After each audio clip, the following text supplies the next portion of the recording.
Euzubillahimineşşeytanirracim. Bismillahirrahmanirrahim. Bu intervyuda iki narsani aytib ketgeni to'g'ri ko'ryapman. Bismillahirrahmanirrahim. Hozirgi konstitutsiya bo'yicha talqov jönünde. Amerika'nın 200 yıldan aşkın yazılan konstitutsiyası болғаны мен білішімше бір 5-6 тәле поправка болып тұр. Ошо 200 жылдан бері былқатпай орнында тұрады. Эмне үчүн? Бул конституцияны жазарда Американын акылмандары диний китептерин жыйнап, Кудайдын айтканын карап, андан кийин ошондон тыянак чыгарып туруп, анан жазышкан. Ошон үчүн бул конституция өзгөрүүсүз ушунча убакыт турат. Қазіргі біздің кеңешме конституцияны өздерінің ақылына таянып жазып жатқандай көрініп тұрады. Ең біріншісі бұл жерде Американың долларында дағы Құдай бізді қолдайды деп жазылып тұрады. Құдай бізді қолдайды деп.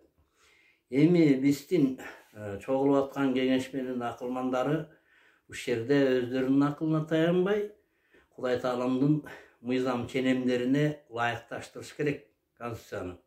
Ошондо бул өтө жигердүү бир элге пайдасы тие турган мыйзам болот. Эң негизгиси биз Кудай деген эл болгондон кийин ошол мыйзамга, конституцияга биз Кудай деген элбиз жана адалдыкты Кудайдан үмүт кылган элбиз деген мааниде жазуу болуш керек. Бул кыргыз элине таандык мыйзамда. Ал биринчиси. Экинчиси, ошол жерде баягы Кыргызстандын байрагын талдап талаш тартыш болуп атканда көк асаба, кызыл туу деген туу менен асабанын айырмасын билбегендер желекти өңүн кызыл кылып салган. Бирок асаба деген көк, биздин асабабыз көк болуш керек эле.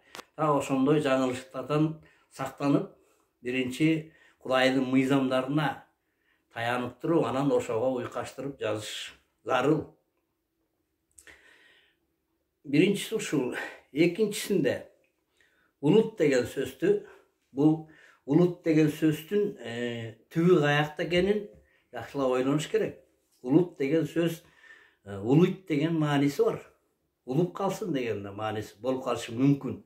Ошондуктан ушундай сөздөргө конституцияга киргизерде өтө орчундуу мамиле кылып туруп, ойлонуп туруп, тамыры каякта экенин билип туруп, анан жазыш керек. Экинчиси ушул. Конституция боюнча казырынча ушуну эле айтып турайын. Кийин дагы ойлор болсо ой бөлүшөйүн. Иншалла. Амин.